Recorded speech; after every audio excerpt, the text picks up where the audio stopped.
G'day guys and welcome to the second channel for all the questions and answers with the roof racks. So obviously you're here to see if your questions got answered or if your current question you're thinking of is getting answered. So here we go. I'm just going to get straight into it. I'll get through it as quick as I can. Now I'll screenshot a lot of them, so I've got them in here. Some may be the same question, in which case I'll just brush past it.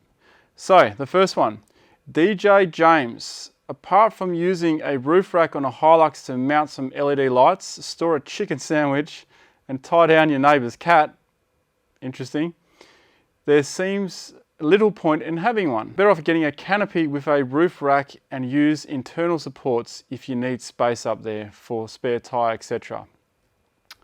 I agree.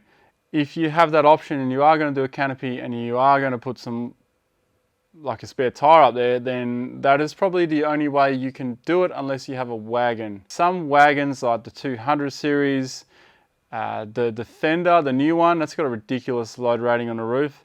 And of course the Prado, that's just some of them.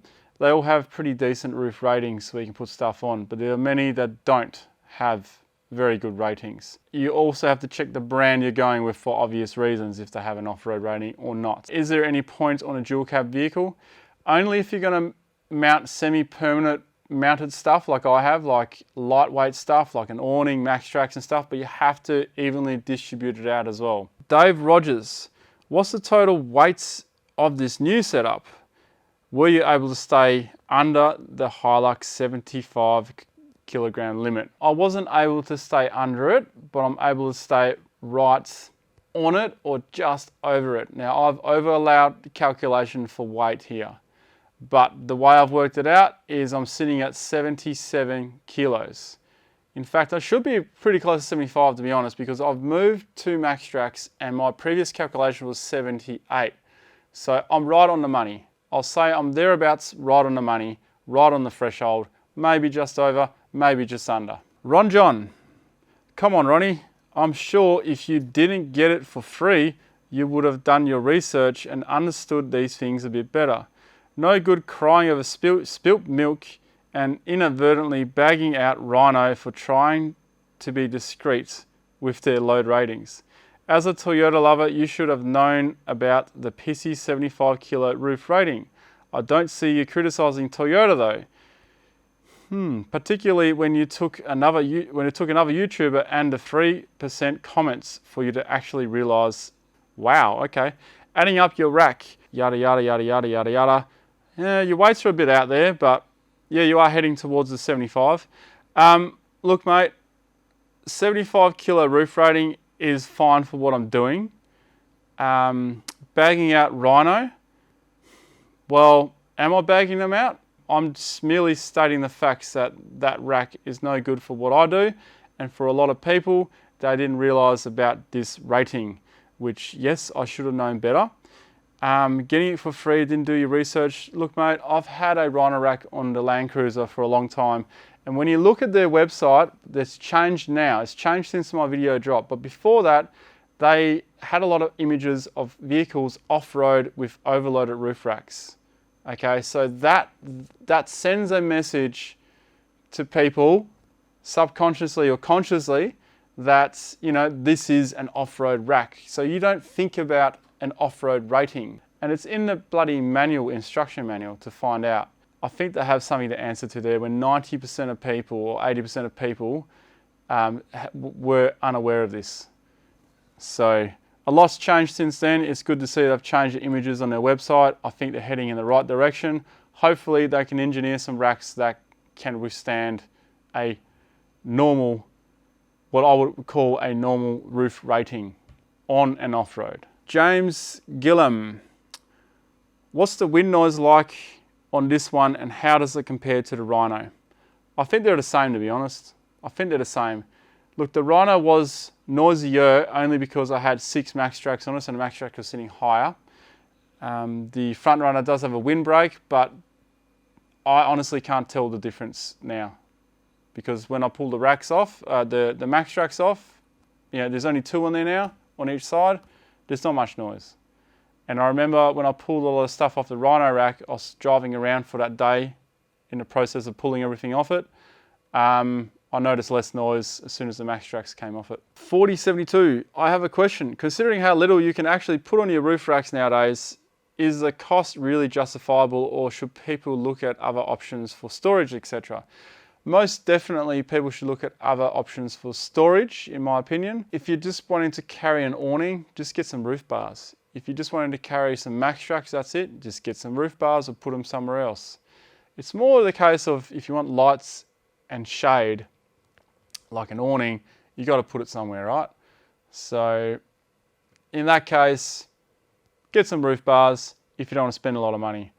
You know, if you buy a rack, consider your options. Make sure you get the best out of your money. Like if a roof rack can only hold 23 kilos or 32 kilos, divide that by the cost of it compared to another rack that can maybe hold 50 kilos, you'll probably find that your bang for buck is going to change quite rapidly there. Haha's got a good point. Especially if you've got a wagon, you can carry more weight. They seem to be more designed to carry weight, depending on the wagon, because the MUX can only take 60 kilos, less than the Hilux. So a lot of people bag out the Hilux for 75 kilos. There are vehicles out there that can hold a lot less. I think the 70's 100 kilos or something, the 70 series. Dean Willie, if your roof rack can't take as much weight as you first thought, what are the changes you needed to make to the build plans? Well, Dean, I was able to keep most of the stuff on this other rack. I did remove 2 max tracks. I put them on the trailer because the whole point of carrying 6 max tracks for me was 6 wheels. The Hilux had 4 wheels, the trailer had 2 wheels, 6 max tracks. That was my way of thinking.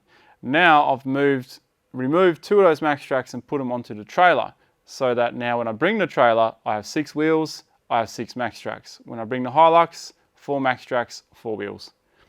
So I haven't really changed anything at all. I just changed the roof rack, so it could work. Juan, I suppose all depends on how it's fitted. TJM Underwood fitted mine 5 years ago, Rhino rack. It's been around the NT top end, centre to Lawn Hills, Birdsville and Fraser Island. You've been in a lot of places, mate. With a lot of stuff on it, and I haven't encountered any issues yet. Although it's on a Prado, not quite sure if that makes any difference at all. I suppose I'm one of the lucky ones. Have a safe one.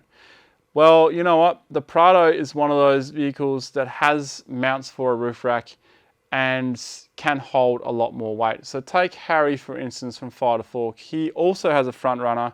He can hold 150 kilos on that roof, minus the roof rack weight, which I believe is like 38 kilos or something. I guess you'll be in the same situation, even with the Rhino rack. They have better mounting points on a Prado, but they'd still have that off-road rating, which they will suffer a bit. But I don't think they're actually too bad on a 200 or a Prado, because they can still hold a decent amount of weight even after that reduction.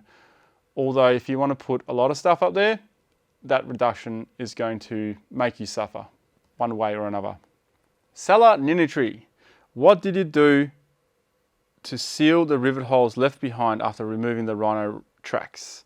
And was it easy to get the nuts done up behind the curtain airbags? It wasn't too bad, actually. The holes we Sikaflex, just used a whole heap of Sikaflex. Automotive Sikaflex, the good one that can resist hot and cold, and you know, it's just the automotive one, the good one, the expensive one. That's what we used. A lot of it, actually. Okay, was it hard to tighten the nuts behind the curtain airbags? Not really. Not really. It wasn't too bad. We did use power tools, but only just to slightly put it on, and then we used hand tools after that. It was a little bit annoying getting in there between the roof lining, but that was about it. And we did have to be careful with the airbags. What we did was we disconnected the battery, so if we did actually sever a line while we were working on it, it wouldn't just go off. Matthew Rickwood, ridiculously hard to find a rating. You mean in the manual on the website? Yeah, in the manual on the website. I don't know if you're being funny or if you're having a shot. I'm not actually sure. That's the problem with text. You don't always get the concept. So yes, I found it ridiculously hard to find. When I knew about it, I still couldn't really find it. You know, eventually I did find it. Okay, this one here from Mark Payne, it shows me that not everyone understands fully what we're talking about in regards to loads and all that. So that's just what I'm getting from this question here, or this statement actually. Please guys and girls, everyone seems to be bagging Rhino racks, but I'm sure all have the same problem. It's all based on your manufacturer roof load specs. So if the car manufacturer said 400 kilos, the same rack would carry. Companies build the same rack for many different vehicles, trailers. I'm sure it's to do with stability of the vehicle rather than crushing the roof in a rollover. Mark, it's not really anything to do with that. You are on the right track with the roof load limit. Yes, the modern cars and some cars have very poor load limits on the roof, and others can tolerate a lot more. Seems to be the bigger wagons that can tolerate more. The problem with the Rhino rack system is their 1/3 deduction when you go off-road. They might get told at the shop that their rack can hold 100 kilos when really it's to the roof limit, which you stated. So say if they even knew the roof limit, okay, this rack is good for 75 kilos, off they go. When they hit the dirt road, a gravel road, they're unaware that there is a 1/3 reduction. That's the problem. They may load the roof to the limit, but when they're off-road, now they're over the limit. They're not going to pull up and pull bits and pieces off and then drive. They want to keep the stuff on the roof. That's what a roof rack's there for. They want to travel. The further you go off-road, the more stuff you want to carry with you. That's the problem. With a Rhino rack, you can't really do that, in my opinion, because once you want to head off-road, you're now penalised by 1/3. And not reduced, you are penalised by 1/3. Instagram questions. Did you consider the ARB base rack? I did. It wasn't available at the time, but I believe it's available now. Should manufacturers build capable four-wheel drives with better roof ratings in the first place? Okay, that is a good question. I would say for popular vehicles that are meant for everyday life, I don't think so. I don't really think so. But if it's a purposely built off-road vehicle, that's where the Defender got something right. They went over the top really. 300 kilos, that's their roof rating. It is ridiculously over the top. If anyone put 300 kilos on a roof of a vehicle and then they take it off-road, they should think twice before they go off-road. You know, just because you can put that weight up there doesn't mean you should. 300 kilos, that's a lot of weight. Imagine that on a tight bend at speed. So I don't really think so. Like the Hilux having a 75 kilo roof limit, I only need about 75 or slightly more. But I get it if people want to put a rooftop tent on it.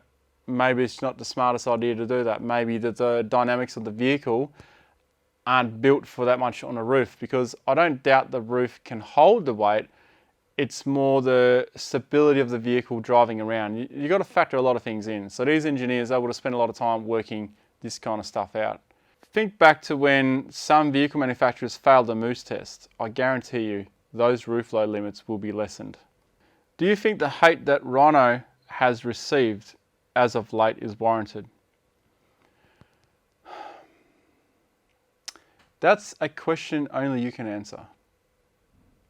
If you want my opinion on it, I don't really know how much hate they're receiving, but I do believe they have something to answer for. Is it all about how the racks are built or mounted? It's about both. Actually, it's more about mounted. It's not really about how they're built, because most rack manufacturers, they have a standard that they go to. For example, I don't know, they have a standard that they build it to. Well, actually, for example, the Rhino rack, I think they base it on 100 kilo. But if your roof can only take 75 kilo, that 100 kilo means jack shit. If you didn't change roof racks, what could be the worst thing to happen? Well, after ripping the old Rhino rack off with the pop rivets in the channel, I found they came off very easily. And I thought those pot rivets were stainless steel. They're actually aluminium. I didn't actually put them in, that's why I didn't know. What's the worst that could happen? Well, I guess roof rack comes off. That's the worst that could happen. Actually, the worst that could happen is I'm driving along, I rear end a vehicle or something and the roof rack flies off and potentially injures or kills someone. That's probably the worst case. Okay, we're getting a bit dramatic there, but the best case is it never came off. So who knows? Not something I want to find out. What's the load rating on the front runner tray? Okay, so the front runner tray of the rack, I believe, is 150 or 300. It's something pretty damn high, but that doesn't matter because it comes down to your roof of your vehicle, which we've covered that numerous times. If your roof can only hold 75 kilos, you can only put 75 kilos on that roof. What is the loading now when four-wheel driving with the new roof rack, I'm guessing he's asking. Well, Grumby 4x4, my rating is what my roof rating is, 75 kilos. So, minus the 25 kilo rack, I've got 50 kilos left to play with. Did you consider the WA-made Tracklander racks? I've had them before. Nothing wrong with their racks, except for I don't like the security mesh style that's used on those racks. I prefer the slats. The security mesh does my head in. Some people love it, some people hate it, and I just don't like the security mesh. Link for the rack. Okay, we'll put a link for the rack down below. Are the 79 series clamp mounted on roof racks any better? No rivets? It's hard for me to say. I'm not an engineer, but I would, look, my guess would be they're better clamp mounted than rivets. At least you're not drilling holes in your roof. Could have potentially shut down a business for being arrogant. Why did you make it public before trying to resolve the issue first? Well, ADZ14, I did contact them first, and this was a safety matter, which I think is more important than risking shutting down a business, which I doubt it would have resulted to anyway. The only way that business would have been shut down would have been if there was any legal negligence that had been found or something like that. That is the only way the business could have potentially been shut down. So I think you're being a bit dramatic there. I think the safety and people being aware of what they're buying is more important than worrying about if a company is going to potentially lose some sales or something, because those sales that they have potentially lost are people that didn't realize what they were buying. So ADZ14, that is my answer to your very direct question. Would Rhino have provided warranty if you had mounted it with nuts and bolts or nut certs? I doubt it, because you're modifying their product. I'm pretty sure any brand would say nah. Did Rhino figure out a solution, and did they get pissed when you changed? Well, no. I notified them what I was doing. I had a chat with them. I actually had a conversation with them. If you watch the first video, I explained that in there. That's all the questions I'm going to answer here. That was a good diverse amount of questions. It is stinking hot in this studio. I need aircon. I need to go home to my home aircon and start editing. All right. Cheers, guys. Any other questions or discussion, put them down below in the comments. And I hope you found this useful. Useless, I nearly said. Useful. Until next time.